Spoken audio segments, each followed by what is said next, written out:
have outdone yourself now. Like, you people are outdoing yourself. Yesterday, we had Peter in Williston who mailed us the Brady Farkas Show happy birthday cake. Today at WDEV, we have an unnamed person sending us an apple pie from California. I don't know who it is. I don't know what it's for. I know it was addressed to me, but I don't know who it's from. I don't know what occasion it is and why it's coming from California. Is the listener from California and they've discovered us and they like it? Did somebody in Vermont say, hey, I know the world's best bakery and it's out in California. I'm going to order it from there and have it shipped to them? I have no idea. But you people are outdoing yourself. Danny and I thank you very, very much. And now someone else gets in on the text line and says, hey, I'm going to send you something too. People, we are a small staff here at WDEV. I don't know how much cake and pastry and pie we can eat, but we will be damn sure to try to get every bite down. So thank you very much to our incredible listeners who are doing an awesome job taking care of us. We appreciate, if it's for the show's third birthday, thank you very much. We appreciate that. You can do two things for us. One is send us cake and pastries. And two, make sure you download the podcast, right? Apple Podcast, Spotify, and WDEVradio.com. All right, that's the good news. The bad news for me today, Danny, is this is going to be tough. It's going to be tough. So, I always thought it was a big deal to make a team, right? High school team, college team. I thought being on a team was a big deal.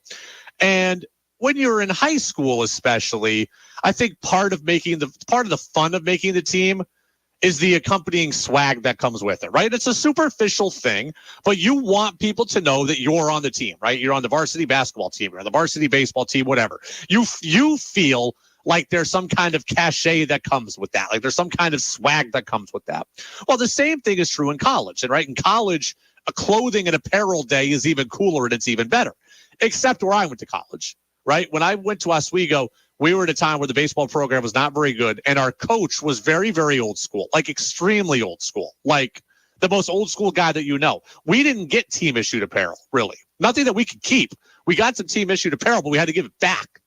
So I went like all of college without having anything that was mine, right? That said my name on it, that said Oswego on it, that I could keep. If I wanted to have something, I had to go and buy it from the school bookstore, just like everybody else. And there was a lot of great things about playing baseball at Oswego. That was not one of them. So senior year, we get a new coach, much more progressive. He had come from a Division I program. He kind of got all the stuff. So we got a lot of clothing, apparel, my senior year of college at Oswego.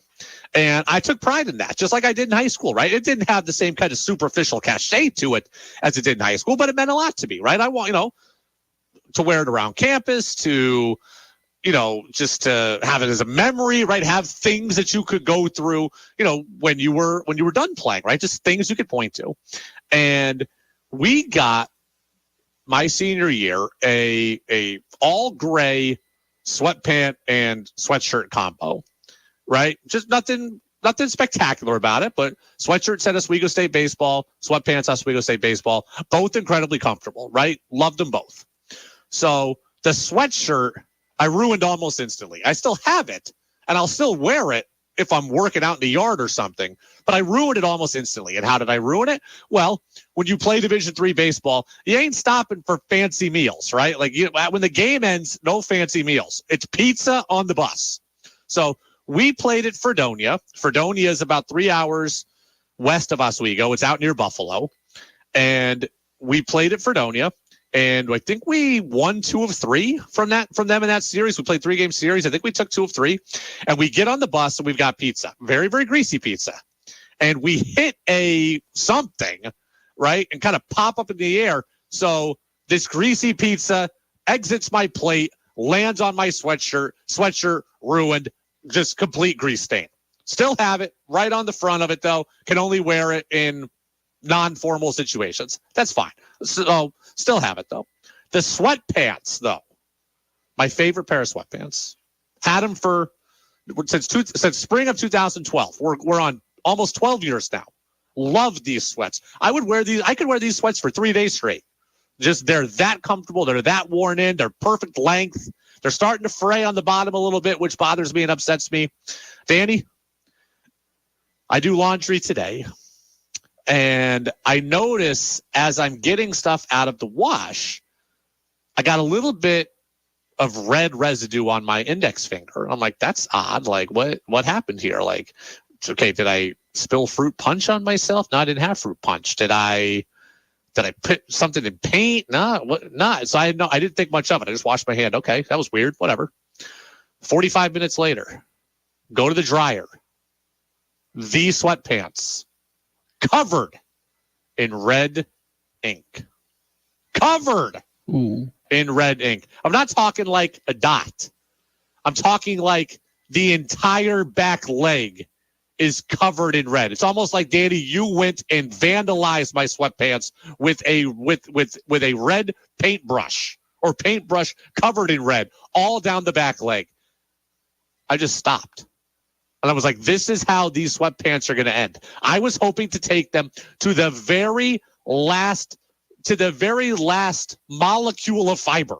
That's it, right? I was hoping that eventually I would wear them so much that in 10 more years they would just decay in the dryer, and just nothing but spores would come out from the dryer, and that's how they would be done. No. The time of death on these pants was about 1:00 this afternoon in the dryer via the red pen. Now, I am attempting to revitalize them. I put them in the wash by themselves. I put them on the dual rinse cycle. I put in extra fabric softener. Or extra detergent. Put them back in the dryer. We have gotten rid of all of the red marks off the back of the leg, with the exception of the one giant hockey puck size circle on the back on what amounts to the what amounts to the hamstring area.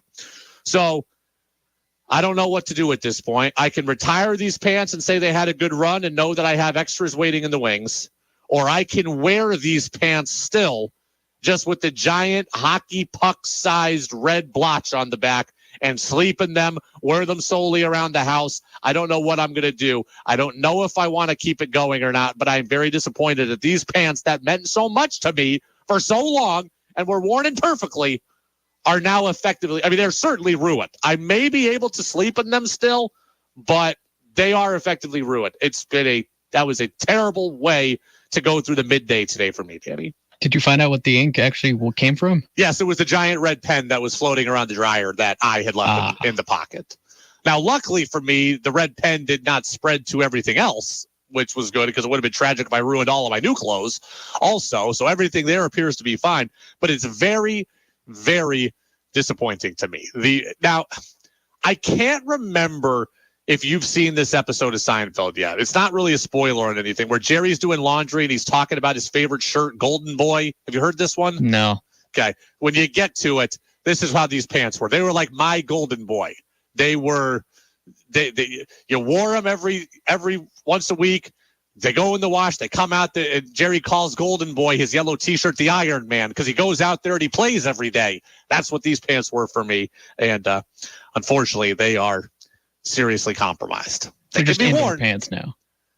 But now I'm afraid that somehow the ink is going to, I'm going to be wearing them on my couch, and then the ink is going to stain the couch, even though we're past that. Now. Yeah, but I'm still worried about it, Danny. Because things like that would happen to me. They wouldn't happen to anybody else, but it will magically osmosify onto my couch, the ink there. So, all right. Phil Perry's going to stop by at 6:10. I told y'all in the afternoon news service I was having kind of a rough day today. And not like rough, but like just everything kind of like snowballing on me. So we got this thing with the pants. I get in here on the afternoon news service. I'm talking to Calvin. And as I'm talking to Calvin, I sign out of our server. And now I can't get back in. And now I can't press the right button. So now I'm trying to text Danny as I'm talking to Calvin from the next room. And I'm like, hey, can you press this button? Because I can't anymore. And I'm trying to remember what my password is. And I'm hitting forget password and all that. So it was crazy. Even before that, though, Danny, my day was all screwed up. So Phil and I were texting earlier. And Phil was like, hey, can we tape in advance today? Like, I have something to do at 5:45 at night. Like, I have to be on TV at NBC Sports Boston. Like, can we tape in advance? I'm like, sure, no problem. Well, I have special equipment that can record phone calls, right? Like, recording phone calls at high quality is actually not that easy. Even for us at the radio station, we only have really one place that can do it in the station. I didn't really have access to it. So I was like, I'm going to bring in my equipment and I will record it. And Phil's like, great, that's awesome. Well, I get here and we're about 5 minutes away from when I'm supposed to talk to Phil. And I realize, I forgot that equipment. So I text Phil. I'm like, hey, no, you said you were busy. I know I promised you that I would bring this equipment today so we could record the phone call, but I forgot it. And he's like, okay, can we go at a different time in the show then? So yes, 6:10 is where we're going to be talking to Phil. That's where we're going to be talking to Phil. It's been a day, Danny. It's been a day. Peter says, if those pants were special and have sentimental value, you can't ditch them. Keep the pants, but make sure the ink is permanently dry. Robin Royalton says, the pants become part of a new story where you got cleated on a play at the plate to win the game in the bottom of the 15th. So Rob wants them to be a permanent blood stain.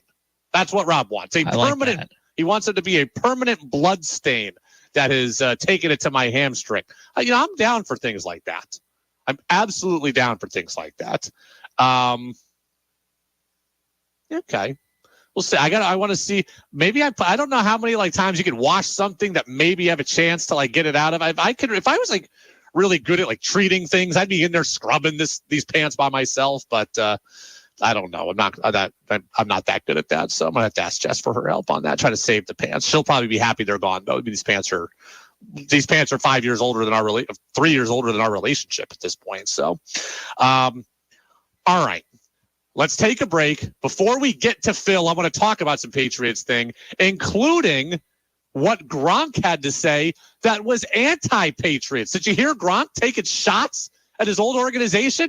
I'll tell you what the big guy had to say. That's next on DEV. Benjamin Moore paints last, protect, beautify, and enhance the value of your home. See a variety of New England colors at Country Home Center in Morrisville. They only sell premium products and offer premium service. The two go hand in hand. For years, they've chosen Benjamin Moore as their premium paint line. Professional painters choose Benjamin Moore paints. They also choose the Country Home Center paint room for all those paints. See Caitlin in the paint room. Country Home Center, 85 Center Road, Morrisville, and online at countryhomecenter.net. My brother-in-law died suddenly, and now my sister and her kids have to sell their home. That's why I told my husband we could not put off getting life insurance any longer. An agent offered us a 10-year, $500,000 policy for nearly $50 a month.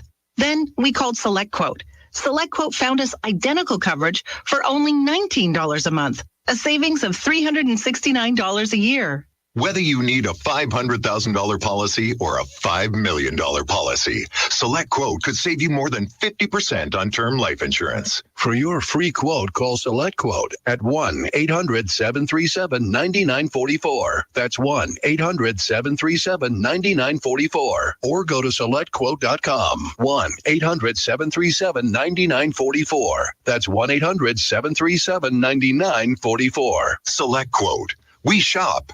You save.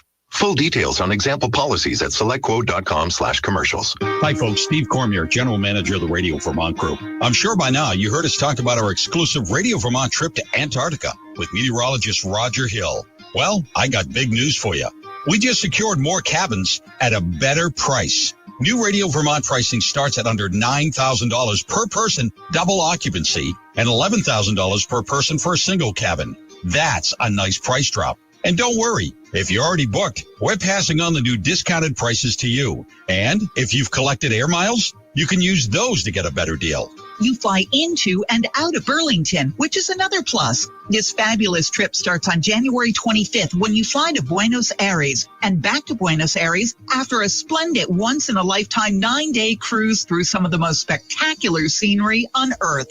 Details at WDEVradio.com. We've made our trip to Antarctica more affordable, so now you can go. For more details and information, or to book your space, call Milne Travel at 800-78-MILN. The afternoon news service is every single weekday at 4 p.m. right here on WDEV. It's news, it's business, it's sports that you care about. We talk to our local experts from all around the state, looking at every sector to keep you informed and up to date on the latest news that you need to be aware of. the afternoon news service every single day at 4 p.m. right here on the Friendly Pioneer, WDEV, AM and FM, WDEVradio.com, and streaming on the WDEV radio app.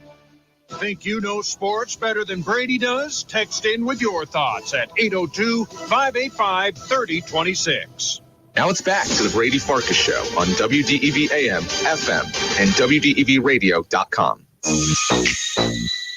Welcome back in, Brady Farkas Show right here on WDEV, AM and FM, WDEVradio.com. We're about 20 minutes away from Phil Perry, Pat's Insider, NBC Sports Boston.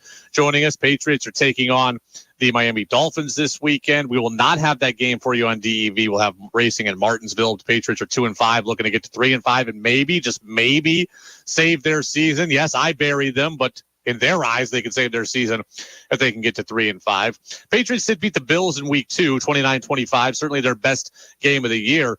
Rob Gronkowski, who was part of a lot of great Patriots teams and a lot of Patriots teams that beat the Bills, wasn't real happy with the Pats afterwards, though. Why, Danny?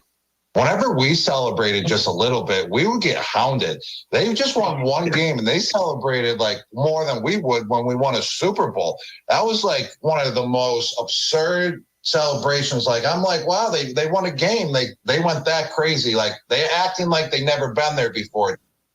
Do you have a problem with the Patriots celebrating a win over the Bills? 802-585-3026. First off, I hate to be this guy because I'm not trying to straddle the fence, but as I always say, two things can be true at the same time. I absolutely agree. I absolutely see where Gronk is coming from. But at the same time, this Patriots team deserved to celebrate. Okay, this Patriots team deserved to celebrate. I get why Gronk thinks it's over the top, right? He won most of his regular season games.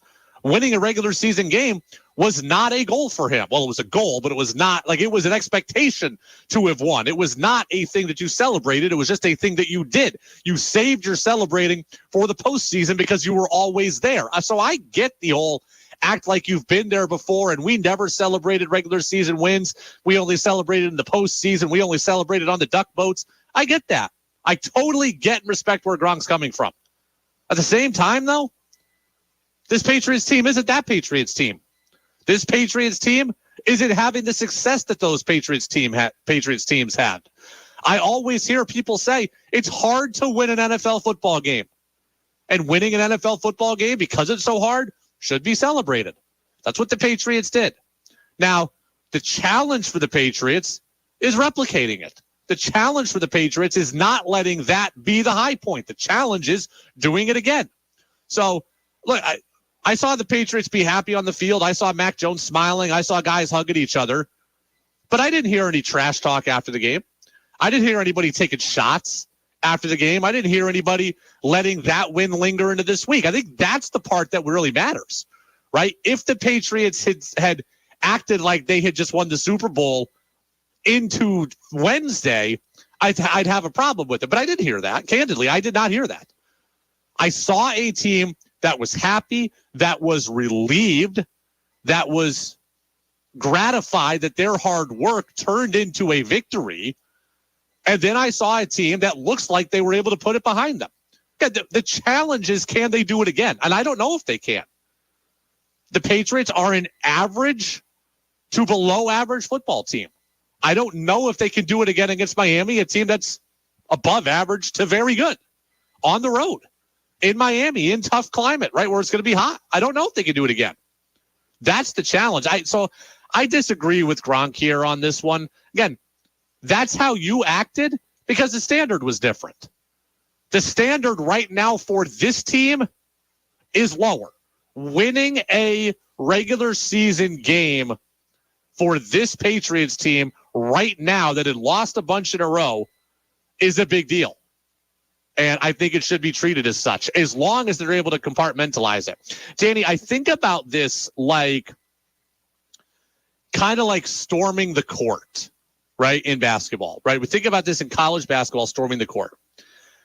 I hate when the fans of number 15 Florida State storm the court because they've beaten number 7 North Carolina. Like, It's 15 versus 7. You're essentially equal.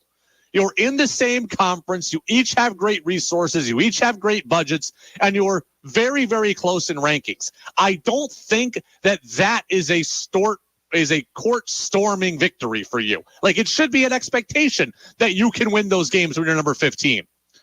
Conversely, if North Carolina was number 7 and Florida State was 0-12 in conference and won, I would say go have your fun. That is the high point. That is a building block victory. That is a memory for you, right? That is a great win that you should be proud of because it was unexpected. It's a little bit of apples to oranges because we're talking college versus pro, but that's kind of what the Patriots were against the Bills. Okay, they had lost, but they were 1-5. They had lost 4 straight, right? They had lost 3 straight.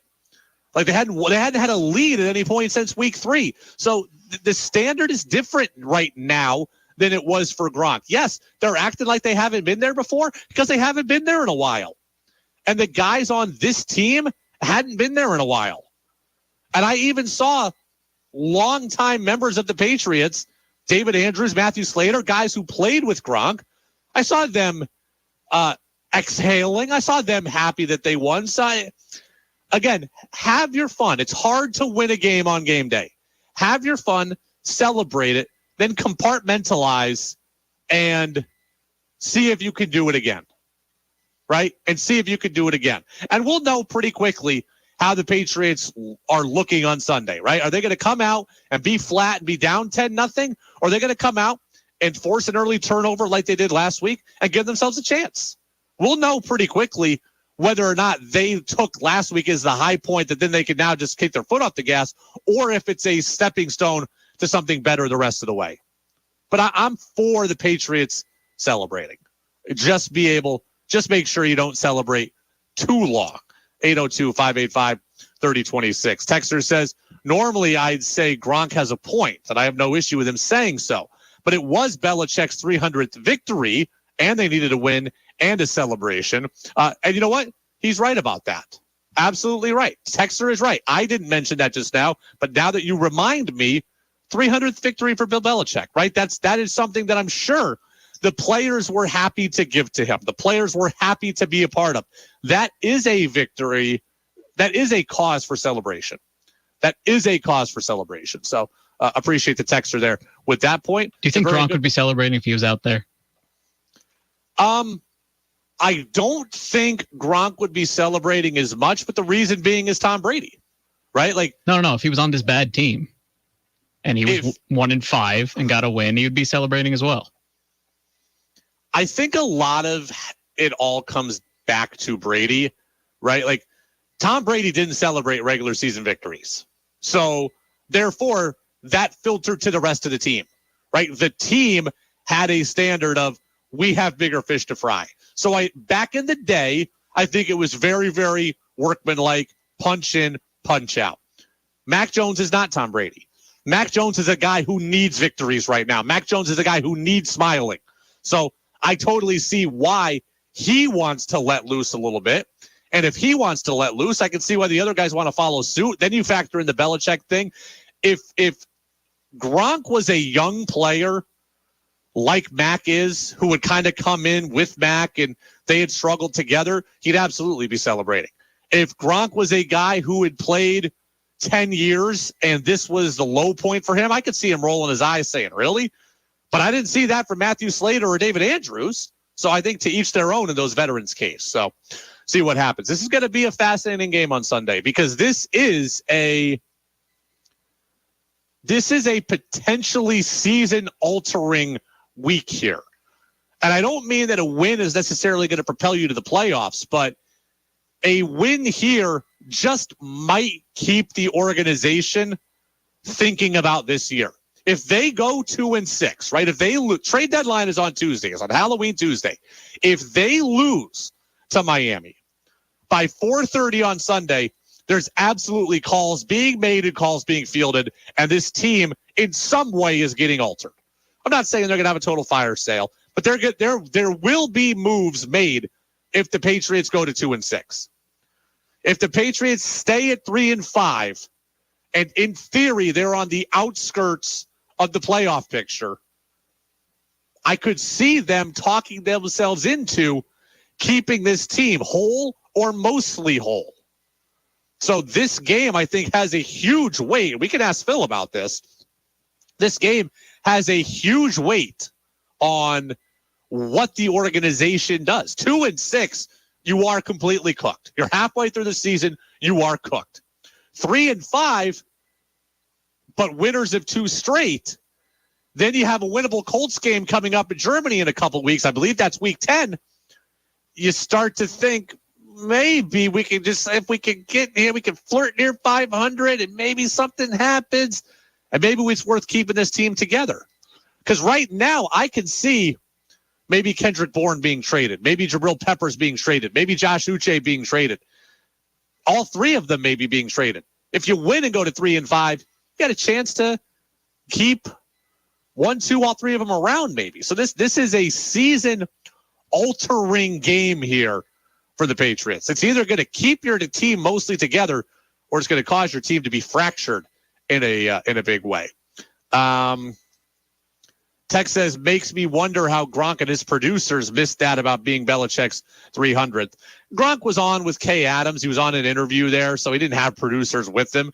He could have forgotten. He could have slipped his mind. Heck, candidly, it slipped my mind for a second as we got into the conversation.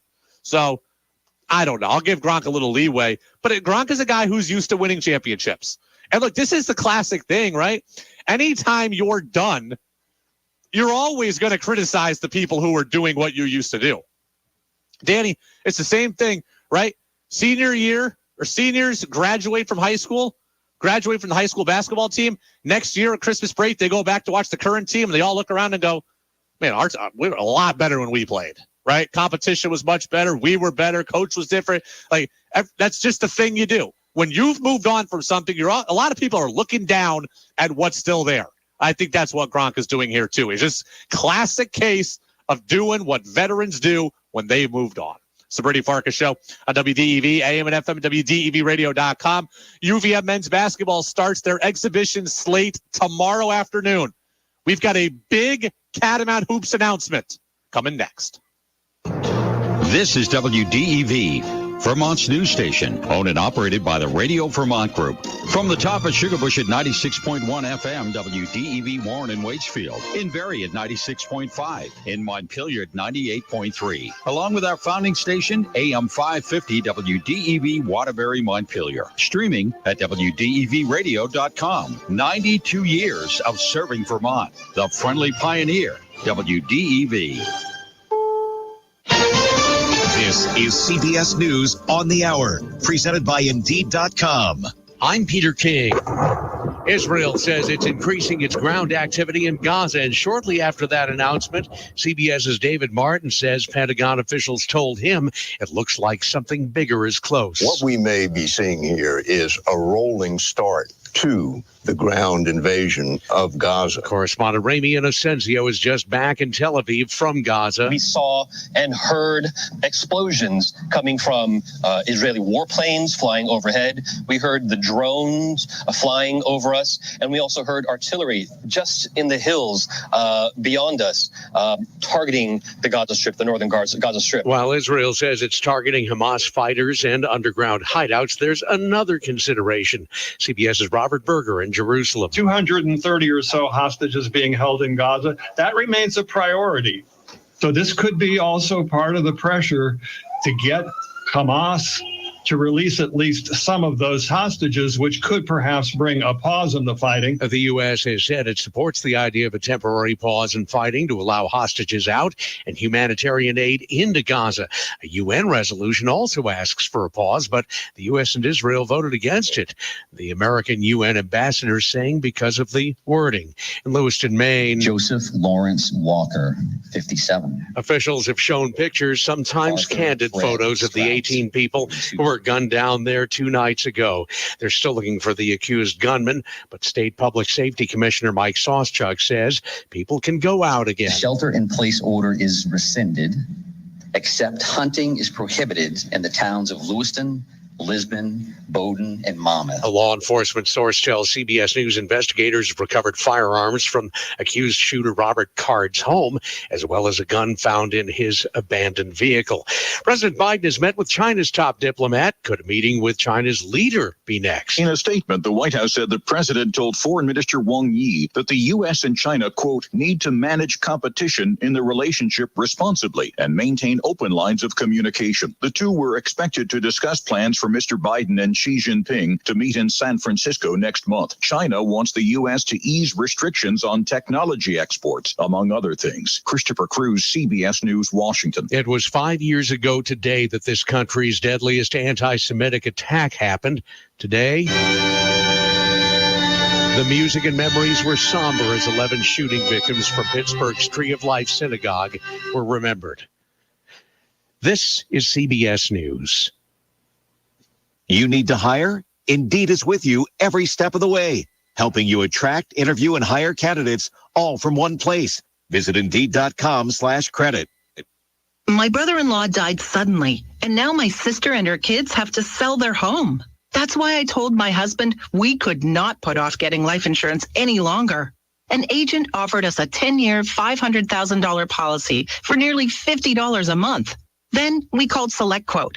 SelectQuote found us identical coverage for only $19 a month, a savings of $369 a year. Whether you need a $500,000 policy or a $5 million policy, SelectQuote could save you more than 50% on term life insurance. For your free quote, call SelectQuote at 1-800-737-9944. That's 1-800-737-9944. Or go to SelectQuote.com. 1-800-737-9944. That's 1-800-737-9944. SelectQuote. We shop. You save. Full details on example policies at SelectQuote.com/commercials. A vacation rental company says pull no tricks if you want treats this Halloween. Airbnb is a step ahead of the game this year. The company is using artificial intelligence to prevent people from booking houses for Halloween parties. It's flagging rentals that are not far from the customer last minute and only booked for one night. One Airbnb owner says her rental was booked for a party where they charged admission. I'm telling you, they had a huge line down the block of people trying to get into this house party. Airbnb says it's already blocked thousands of rentals for Halloween. Jen Clark, CBS News. Sheriff's deputies have arrested a Central Florida Uber driver accused of not paying for his rental car. They say that driver didn't answer the rental car company's calls and kept the car running for 3 weeks straight. Keep the company from remotely disabling the ignition. The arresting officers, by the way, wound up taking the man's clients to their destination. Peter King, CBS News. Your chance to be part of the show is on the text line at 802-585-3026. Now it's back to the Brady Farkas Show on WDEV AM, FM, and WDEVradio.com. Welcome back in, Brady Farkas Show, right here on WDEV AM and FM, WDEVradio.com. Phil Perry, Pat's Insider, NBC Sports Boston, is going to stop by in about 5 minutes. So we'll get to Phil's thoughts on Patriots Dolphins. We'll ask him what he thinks about Gronk as well in the looming trade deadline here for the Patriots. I do want to make this announcement, which I'm very, very excited to. So the UVM men's basketball team opens up their exhibition slate tomorrow afternoon. They're going to take on Catholic. That is a 1:00 start. I'm going to do everything I can. I won't be at the game. I'm going to do everything I can to watch it, though. Certainly listen to it. Certainly to get some takeaways as well.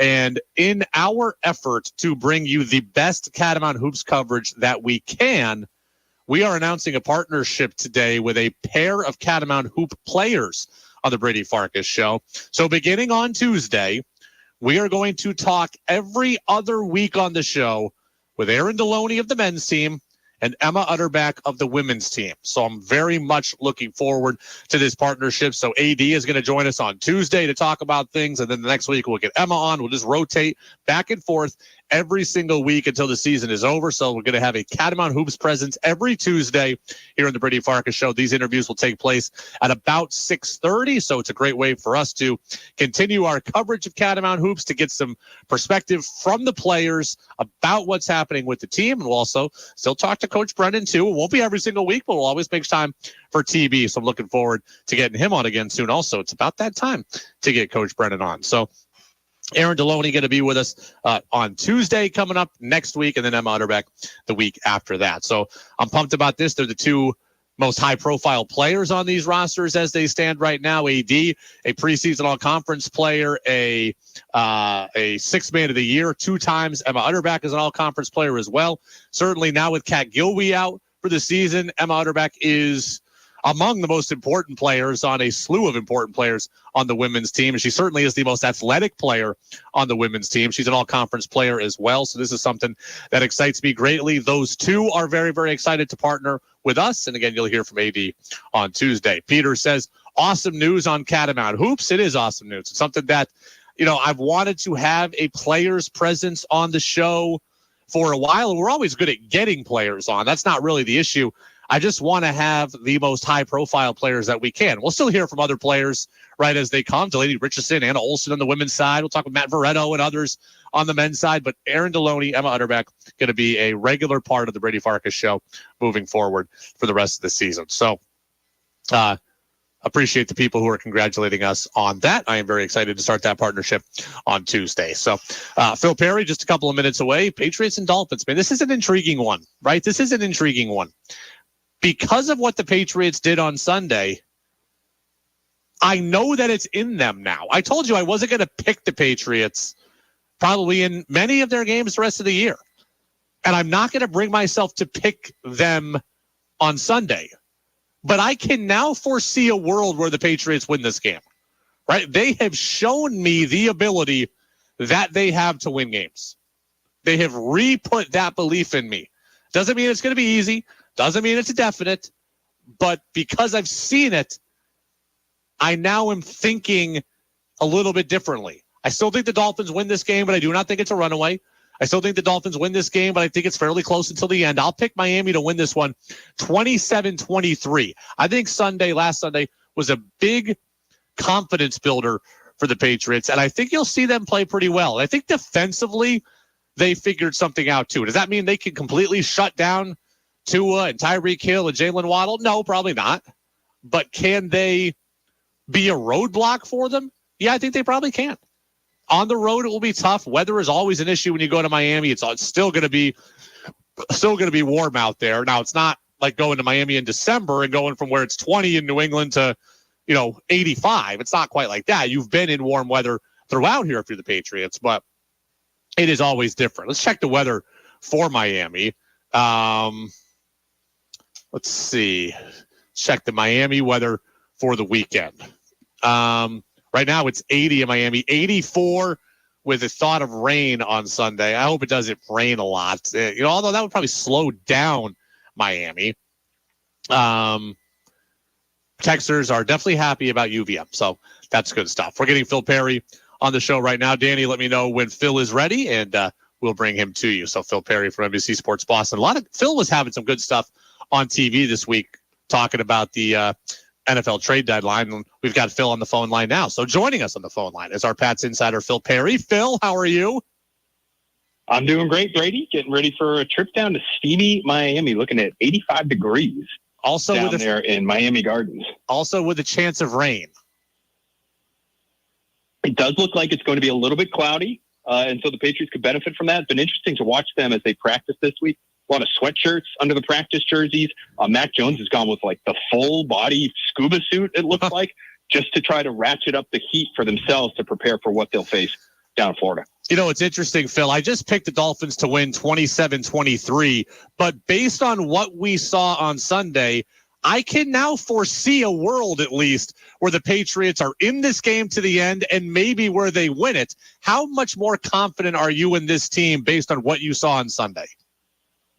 Well, I think what they showed us on Sunday against the Bills was that in the right circumstances, they can be a formidable offense. Not necessarily an explosive, world-beating kind of offense, but something much better than what we saw during their 3-game losing streak, where it was just atrocious. And even before that, where they struggled to get going and they struggled to start fast. I mean, in all of their losses, Brady, they're facing 10-point deficits at halftime, and it just limits them so much in terms of the diversity that they can present to opposing defenses and what is even available to Bill O'Brien on his call sheet.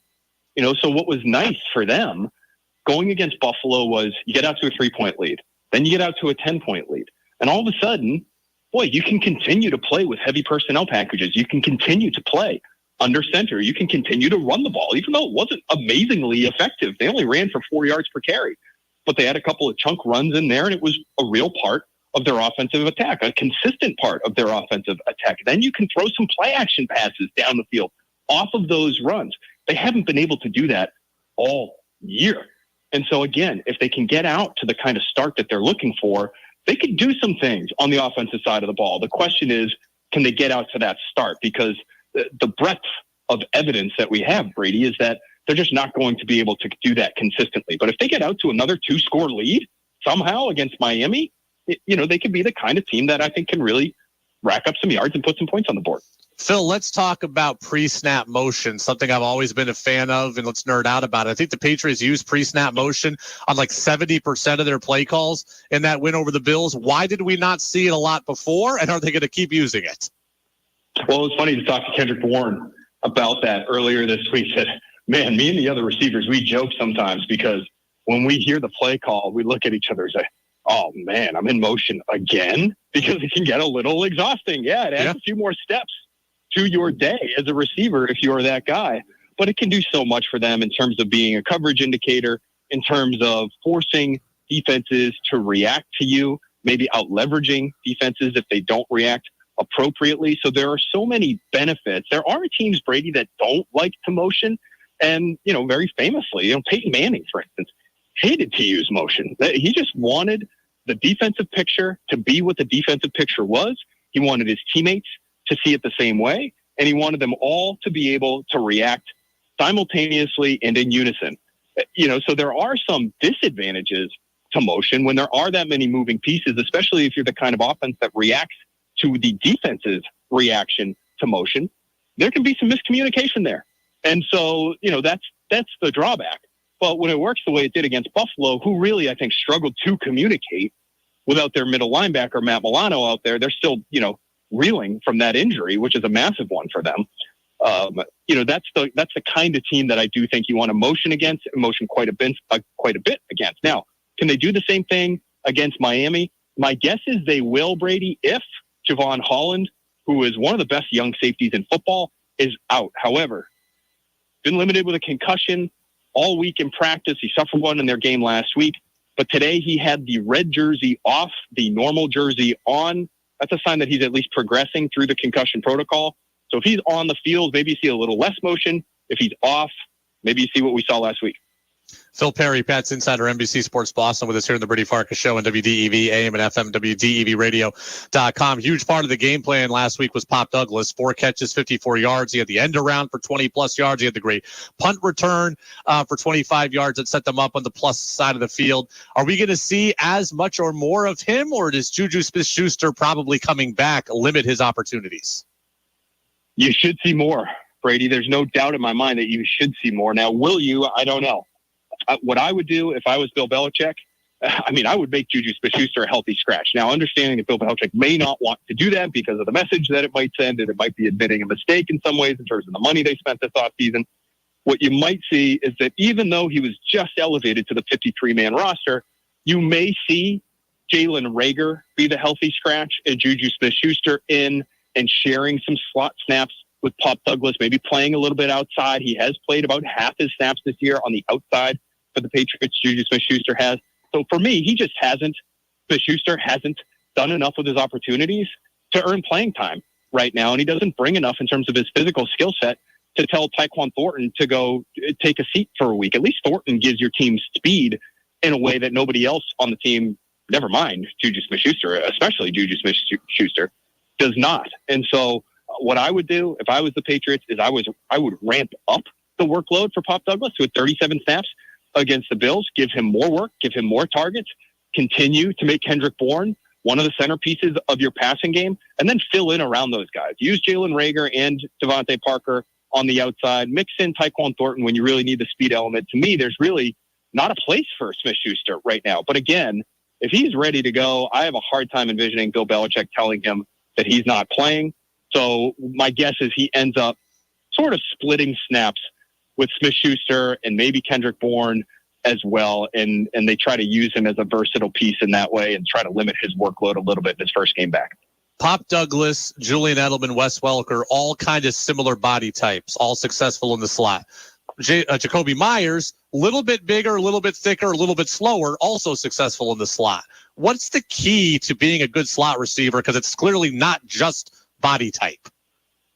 Yeah, well, one of the keys is just understanding opposing defenses and being able to read leverage and being able to understand in real time what the opposing defense's actions dictate in terms of what your reaction should be to those actions. And so I thought you saw a good example of that in a bad way for Pop Douglas, which isn't completely unexpected. The guy's a 6th-round rookie. He's still making his way into the league and getting his feet under him.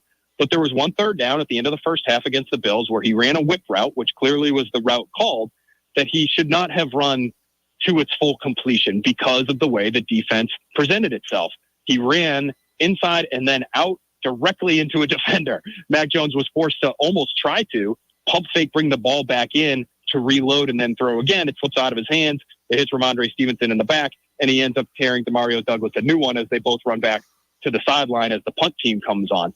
That's not what you're looking for in the slot. You have to be on your P's and Q's at all times, and I think he's done a good job of handling that for the most part. Of course, toughness helps. You're working in the middle of the field, understanding just how to get open, how to separate at the top of your route. All of those things help. I thought we saw Pop Douglas do all of those things in that game against Buffalo. Some of those catches over the middle, there's very little space between him and the defender, but he's NFL open, Brady. He's doing what he needs to do to give Mac Jones the confidence to target him in those situations. So I think he has all of those things. Quickness is obviously part of it too, even though Myers was a little bit more long and angular than some of the other players the Patriots have had in the slot. He had real quickness and an understanding of what opposing defenses are doing and how to settle down into soft spots in the zone. So all of that stuff to me comes with time. And you've seen so much from Pop Douglas already without much time. He's 11th in the league in yards after catch per reception among receivers. He's 20th in yards per route run among all receivers in the NFL. He's really shown you something. He deserves more time, not less, just because somebody like Juju Smith-Schuster might be active. Phil, I called this a little while ago a potentially season-altering game. Not in that winning it could propel you to the playoffs, because I don't think the Patriots are going there.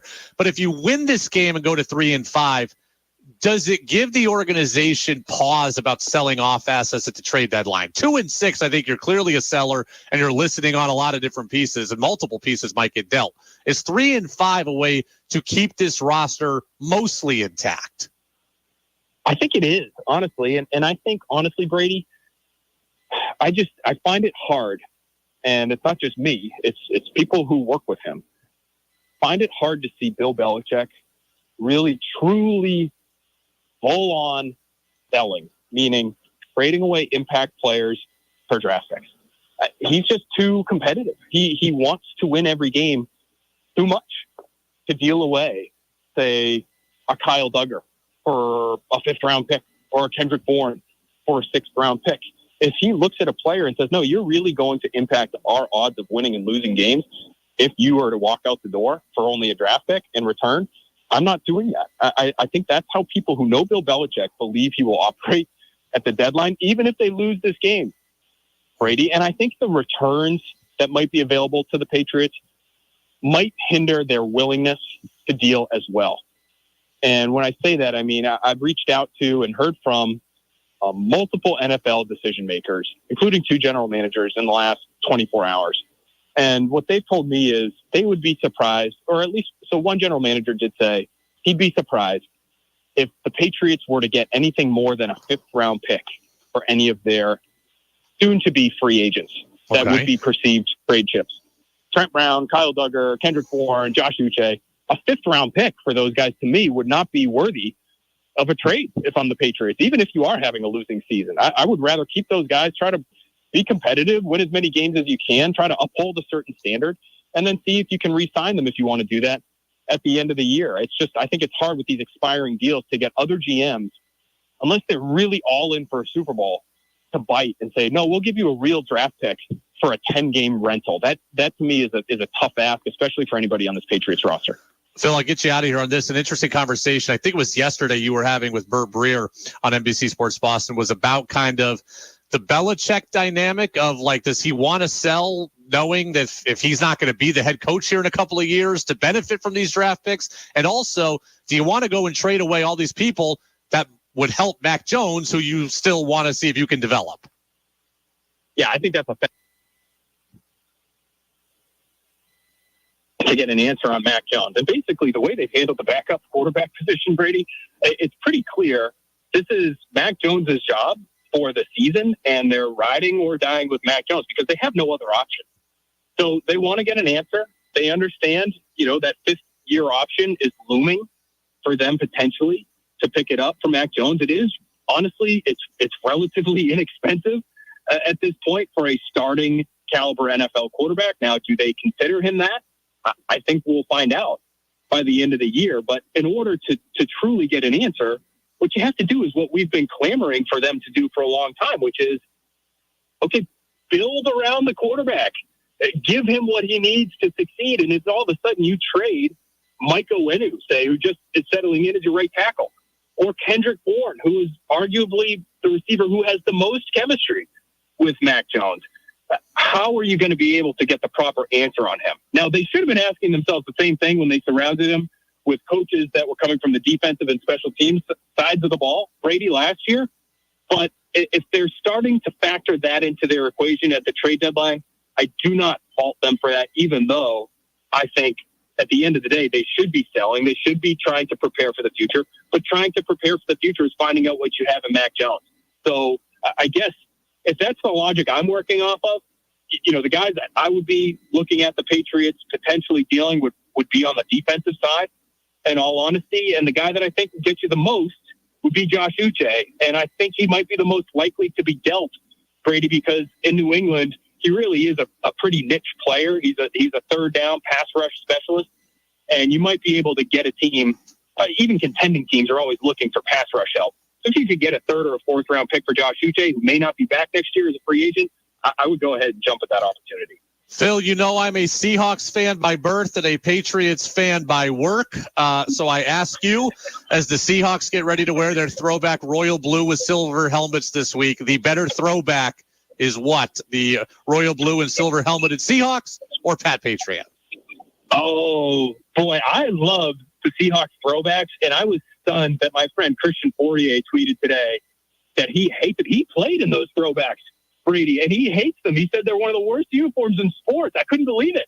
I love that color combination, but I still love the old school Pat Patriot color combination a little bit more. I give the slight edge to New England in this one. I think Fourier's just mad that the Seahawks at 99 started out like 7-0 while Joey Galloway was holding out, finished 9-7 and lost in the first round of the playoffs. That's probably what it is. I think you could probably trace his feelings for the organization back to that year. I'm still mad about it, that's for sure. Phil, thank you. Thanks a lot, Brady. Talk to you soon, buddy. All right, there goes Phil Perry, our Pats insider at NBC Sports Boston. There is a lot there. I am pumped, by the way. Danny, you were not even football conscious at the point when the Seahawks were wearing the royal blue uniforms, were you? No, not at all. So I may be wrong on this, but I think the Seahawks stopped wearing the royal blue uniforms in 2000. I want you to look this up because what happens, Danny, you might not even remember this. The Seahawks used to be in the AFC. Did you know that? No, not off the top of my head. No. Okay.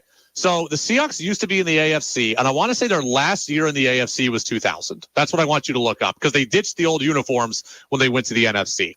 So they were in the AFC. They were in the AFC West with the Chargers, the Raiders, the Broncos, and the Chiefs. We used to have 3 5-team divisions in each league rather than 4 4-team divisions because now we've added back the Browns. We got the Texans. So now you have 4 4-team divisions. We used to have 3 5-team divisions. That's how you had 30 NFL teams. So the Seahawks were in the AFC West, and they were there with the with the Chiefs and the Broncos and the Chargers and the Raiders, and they wore the royal blue uniforms with the silver helmets.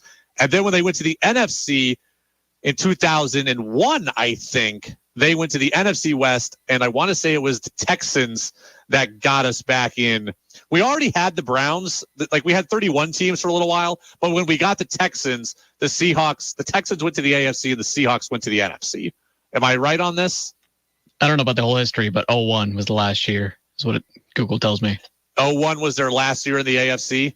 Correct. Okay, so then it was the 02 season they started in the NFC. Well, yeah, so that's right. So the Browns came back in 99. So we would have had the Browns in for 99, 2000, and 2001, where we had 31 teams in the NFL, I guess. And then we got the Texans to get us to 32 in that year. So, yeah, we also had 31 teams for a little while. And I'm trying to remember, like, we didn't always have a team on a bye week, I don't think. So Peter and Willison's a good historian. Maybe he can remember all the details off the top of my head. But, yeah, that's where we were, right? Seahawks were in the AFC West, and they went to the NFC West.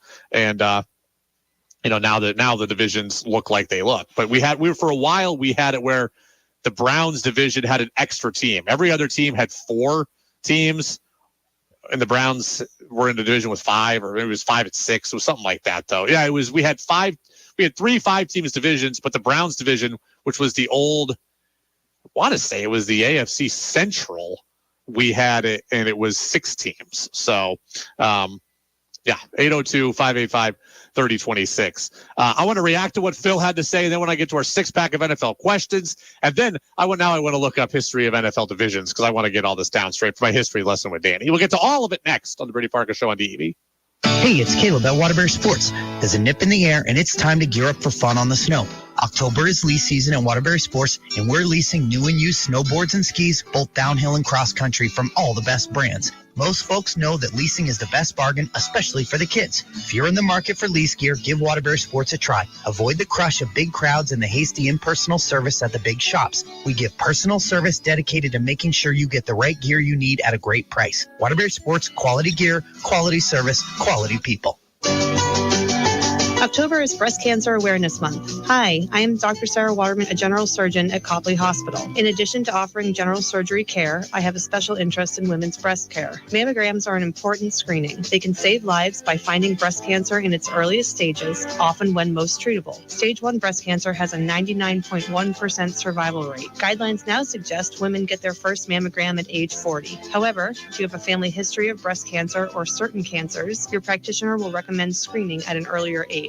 Thanks to you, we will soon be able to perform stereotactic biopsies right here at Copley, in addition to our current mammography and breast ultrasound programs. To learn more about mammograms and women's health at Copley, check out my blog at copleyvt.org. To schedule your mammogram, call Copley's Radiology Department at 802-888-8358.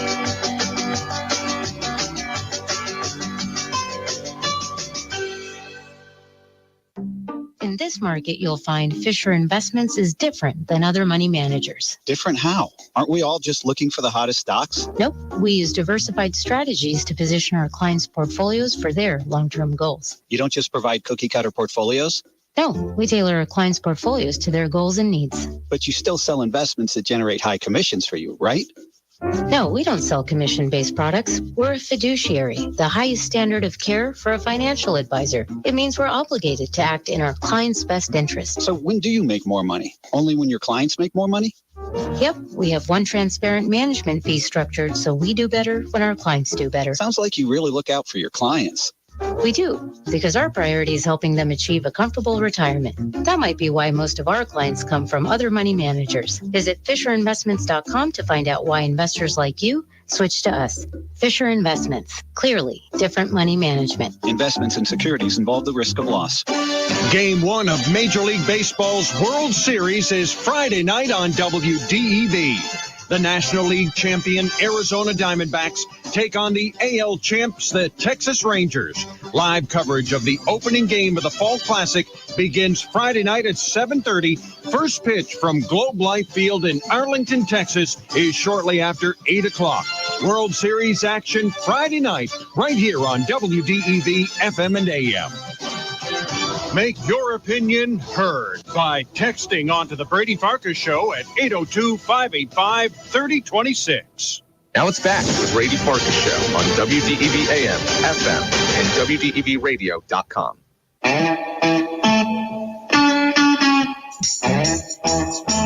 Welcome back in, Brady Farkas Show, right here on WDEV, AM and FM, WDEVradio.com. Turns out, Danny, I was pretty much dead on when it came to the little NFL history lesson that I gave you. So we did have 31 teams in the league for a couple of seasons, right? Between the Browns entering in 99 and the Texans entering in what would have been 2002. Yeah, 2002. So we had a 31-team schedule, or 31-team league. We had 3 divisions of 5 in each conference, except the AFC Central had 6 teams in it. So that was the Titans, the Ravens, the Steelers, the Jaguars, the Bengals, and the Browns. And so the only thing I'm not recalling is with 31 teams, we would have had to have had a team on a bye every single week. That's the only thing that I'm not recalling was how that worked, right? Was the team being on a bye every single week. That's the only thing I'm not recalling here about the old NFL pre-Texans coming in. But yeah, it was wild, right? And then, Danny, so the Patriots were in the AFC East, as they are now, with the Colts. The Colts were the team, the extra team in the AFC East. So we got Brady and Manning for 1 year in the same division. Imagine how that rivalry would have been had Brady and Manning been in the same division for the entirety of their career.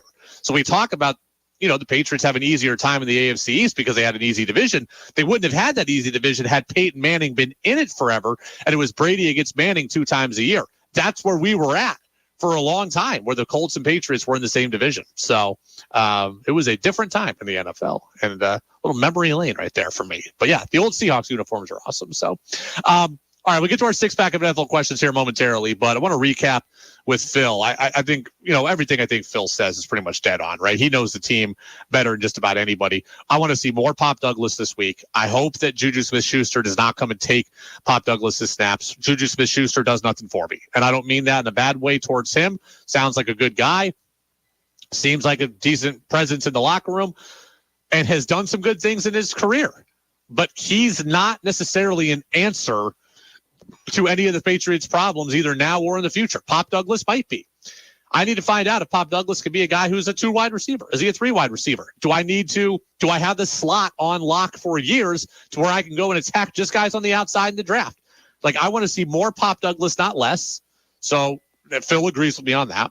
And he also agrees with me that a win here would go a long way towards keeping this team together. Now, he says even with a loss, even if they're 2-6, he doesn't see the Patriots really selling.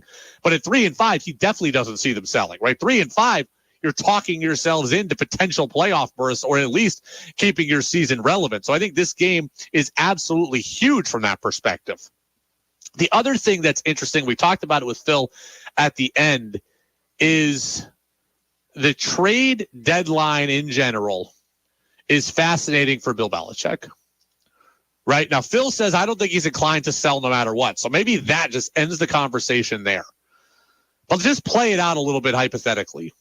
If the Patriots are 2-6, we all can see they should be clear sellers, right? We all think they should be clear sellers. But Bill Belichick, if he's not sure about his long-term future, does he really want to go and get a bunch of draft picks that are going to help somebody else? Right? Or does Bill Belichick want to kick the can down the road and say, let me keep all these guys. Let me try to win 7 games, go 7-10 to where I've curried up some good faith again, to where I can be the guy calling the shots here, and we'll worry about next year. It's always interesting when you have executives and coaches that are on wobbly ground to see if they'll go make what we all can see are positive moves, but they're not positive to them. Does Bill Belichick want to fire, or does Bill Belichick want to trade Ezekiel Elliott and Kendrick Bourne and Josh Uche and Kyle Duggar and finish the year 4-13, acquire a bunch of draft picks though, but just to get fired and not ever be able to use them? That's a debate being had right now by Albert Breer, by Phil Perry. Danny, we've got the Albert Breer #1 cut here in our system. Let me hear what Breer has to say. It's pretty much exactly that. They're going to see it through their own eyes. It's why, like, Washington, for example, is complicated, right? Like, now they have a couple of defensive ends that a lot of teams would be interested in Montez Sweat and Chase Young. Like, the question is, if you're Martin Mayhew or you're Ron Rivera, and you might be fired in 2 months, are you willing to trade guys that could help you keep your job? And I feel like that's sort of the same thing here. Not that Bill's going to get fired necessarily, but if you're Bill, are you worried about what the team's going to look like 2 years from now, 3 years from now, 4 years from now? Because that's what this is about to me. I mean, Tom Curran of NBC Sports Boston reported he thinks that Belichick's contract extension is only through 2024. If that's the case, does he want to acquire a bunch of draft picks that are going to pop in 3 years from now? I don't know. Right? It's all thing. I certainly think Bill Belichick is going to be out to save himself rather than the future of the organization. And if winning 7 games can save him versus winning 3 or 4, then, everybody would do that, I think. Everybody would do that. If you don't have long-term job security, you're always going to look to protect number one.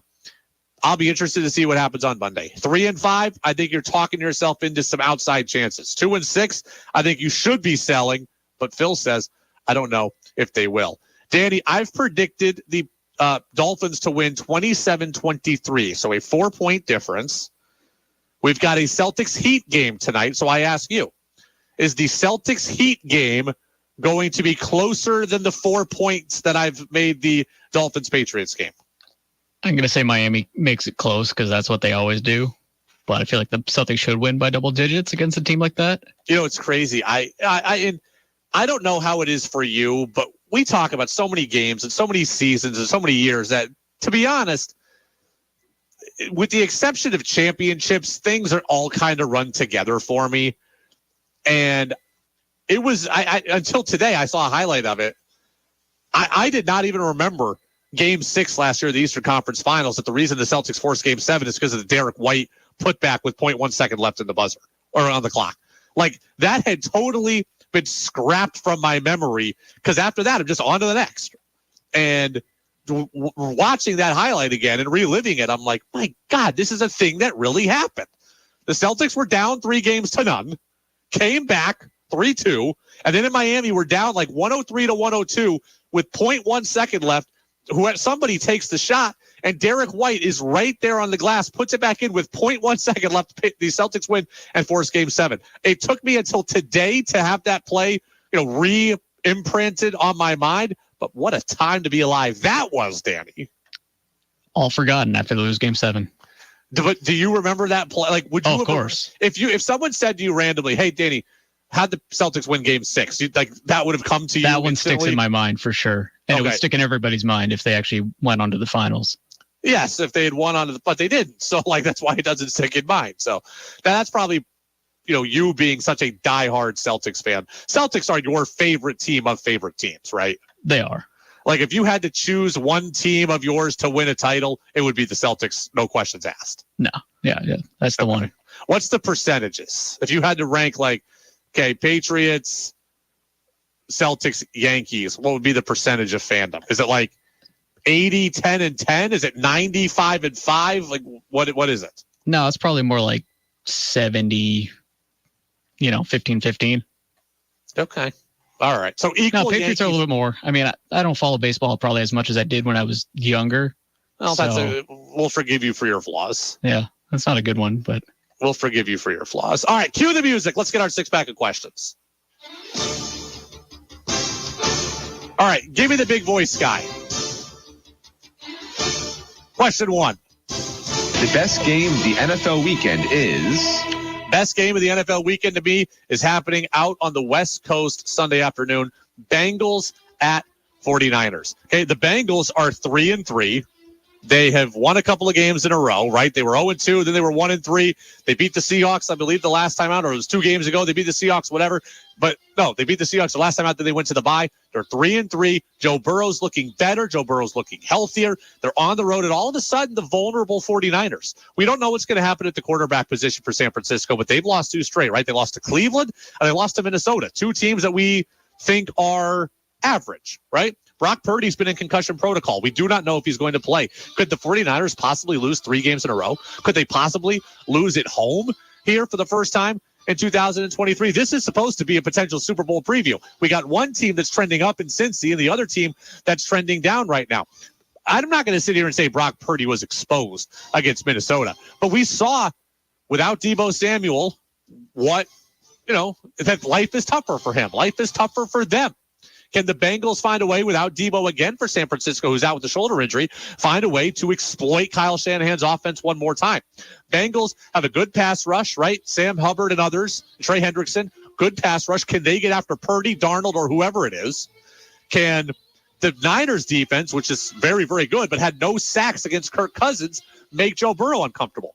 This game has importance in terms of the standings, right? Cincinnati's trying to stay in the running here in a very competitive AFC North where Pittsburgh's pretty good and Baltimore's pretty good and Cleveland's pretty good. And San Francisco's trying to stay on top of the NFC West, right? If they lose and Seattle wins, they'll both be, Seattle will be at 5-2. They'll go into first place. So the Niners could theoretically fall out of first place in this one. This, I think, is the best game of the NFL weekend. It's going to be on national television in a lot of markets. I think like most of the country is going to see this game. It should be a Super Bowl preview. We will see what happens. Niners vulnerable, losing 2 straight. Danny. The game that intrigues us most is... Yeah, I'm going to go away here that I've never gone before, I don't think, right? Like, I don't usually give you games where there's a bunch of losing, where there's a lot of losing teams going on here. But the most intriguing game to me is Texans at Panthers. 3-3 Texans at 0-6 Carolina. Why is it intriguing? Because it's quarterbacks 1 and 2 in the draft. Anytime you have 1 versus 2 in the draft and they're going head to head, I am interested, right? No matter what the records are, I want to see quarterback 1 and quarterback 2. Stroud right now, again, is 3-3. The Panthers are winless. Young is 0-5. One game he didn't start here, but nearly double the passing yards for Stroud in that one more start. Defense for Houston isn't very good. Maybe this allows Bryce Young to get going again. Also gets a chance for Bryce Young to get over, or for CJ Stroud to get over 500. So I just think that this game is intriguing because of the quarterback situation. Can Young get the first victory? He's looking to get a win at home. Texans looking to get over 500. I can't tell you the last time the Texans were over 500, probably with Deshaun Watson a handful of years ago. So bring out your comparisons here of who did better in the draft and who's got the brighter future. They're always going to be compared with each other. We might as well continue that comparison on Sunday. Question number 3. The bar rescue game of the week is... It's really too bad that baseball does not have a World Series game on Sunday night, right? We got game 1 on Friday. We got game 2 on Saturday. Game 3 is not until Monday. I need a game 3 to be Sunday night. Why? Because I have no interest in Sunday night football. Maybe the worst Sunday night football game in the history of the planet, the 2-5 Bears at the 2-4 Chargers. No, thank you. Okay? Look, I'm all for a good story. Tyson Bagent being the starting quarterback for the Bears in this one. But I don't need to watch it in prime time. I don't, right? If it was part of the full slate on Sunday afternoon, I'd probably kind of mosey on through and check in. As a standalone game, I can't watch Tyson Bagent for 4 quarters. I can't watch Brandon Staley with his wacky 4th down decisions for 4 quarters. I like Justin Herbert, but that's not enough for me to get to the television. I'd rather find a Halloween movie I'd rather watch The Exorcist again or something on Sunday night than watch this game. I'm happy, though, for me to know that my football watching can be done by 7:30 on Sunday, and I can start to catch up on some audio and prep for the show on Monday. I don't need to watch Sunday night football. Bears, Chargers, ugh. Danny. The player we want to watch most this week is... Yeah, Lamar Jackson. Okay, I haven't paid much attention to the Ravens right now, but we should be. What the Ravens did last week to the Lions was downright cruel. 38-6 was the final in that game. Lamar was we think the Lions are pretty good, right? We think the Lions may be a top 2 or 3 team in the NFC. Lamar Jackson ended up throwing for 357 yards and 3 touchdowns in that game. He ended up running for 36 yards and a touchdown. MVP Lamar and a new offense, right? We got a new offensive coordinator here. We've got wide receivers like Flowers and OBJ. Still got Mark Andrews. Gus Edwards ran the ball well. Lamar looking like MVP Lamar. If they can do that to the Lions, I got to see what Lamar is going to be able to do this week here. I mean, I'm looking at the numbers here. Let me pull up my little spreadsheet here. They're playing the Arizona Cardinals, right? The Cardinals are 1-6. Cardinals just got beat last week by Seattle. So if Lamar can do this to the Lions, what could he do to Arizona on a fast track in a place where, look, the Cardinals don't have great fans, right? The Cardinals have a lot of transient fans. There will be a lot of Baltimore fans in Arizona. So it's going to be a fairly easy place for him to navigate. Ravens defense is ranked second, by the way, in yards allowed per game. First allowed in yards per play. So the defense is probably going to be able to give Lamar some short fields. He very well could have a field day in this one. And again, he's looking like MVP Lamar. Last time he played them, he had 120 yards rushing. He had 272 yards passing, had a couple of touchdowns. Expect a big day from Lamar Jackson again on Sunday. Danny? The player with the most pressure this week is Kirk Cousins. Maybe, I think it's Kirk Cousins because the Vikings are in kind of the same boat as the Patriots. The Vikings were left for dead. They've won a couple games in a row. They've now beaten the 49ers. They are 3-4. They're on the road at the Packers, the Packers team that, is struggling, just lost against Denver, a team we don't think is very good. A young quarterback in Jordan Love that we aren't particularly high on right now. The Vikings got to get this done. If they get this done and move to 4-4, they are right back in the playoff race, right? That's the benefit of being in the NFC is that 4-4, you are in it, right? In a way, the Patriots right now are still way too far on the outskirts of. But if the Vikings can get to 4-4, they're in it. Maybe not in the NFC North because we think the Lions have that, but they're absolutely in it for a wild card spot right there at the back end of the NFC playoff bracket. They have a lot of talent. Jordan Addison looked great last week. The young kid they took out of USC looked awesome last week in the absence of Justin Jefferson. They've got the ability to run the football. The defense was able to get to Brock Purdy. If they can do that against the 49ers, both offensively and defensively, they should be able to do it against Green Bay. But can Kirk Cousins channel that performance again? That was the best I've ever seen Kirk Cousins play, right? Tight window throws, high risk throws that were right on target, getting guys involved. TJ Hawkinson was great. Vikings should win this game. They should absolutely win this game. Can Kirk Cousins engineer it? Looking at the standings right now in the NFC, if the Vikings can get to 4-4, they'd be around Dallas, and they'd be around Seattle, and they'd be around the Rams, and they'd be around Tampa. There's a lot of teams hovering in that 500 neighborhood, just over or just under. Vikings can make some serious noise if they can find a way to win this game. It's on the road. It won't necessarily be easy. Divisional game on the road is never easy, but it is a spot where the Vikings should win. Danny, finally. the most amazing NFL stat of the weekend is... Yeah, the Dolphins scored 143 points in their first home games of the year. Their first 3 home games of the year, they scored 143 points. That's the most points in any team's first 3 games in NFL history. Now, they need 57 against the Patriots to tie the Rams of 1950 for the most points in the team's first 4 home games. I don't think they're going to do that. But that shows you just how good the Dolphins offense is, how good the Dolphins offense can be. Now, A-Chain, whatever, the running back is out for a while, so the Patriots won't have to deal with him. But Mostert killed the Patriots when they played the first time. Tyreek Hill's there. Jalen Waddle's there. Tua at home in the heat. It's going to be a tough matchup for the Patriots. 143 points in their first 3 home games for the Dolphins. Woo! Now, they got beat, right? They're 5-2. They got beat by the Eagles their last time out. But the spread is -9 in favor of Miami. -9. I don't remember the Patriots being nearly 10-point underdogs very much in my tenure of following the team. So, tough spot there for the Pats. Hey, we are almost out of time. We better take a quick commercial break. We'll come back and wrap it up with a little World Series need to know. That's next on DEV.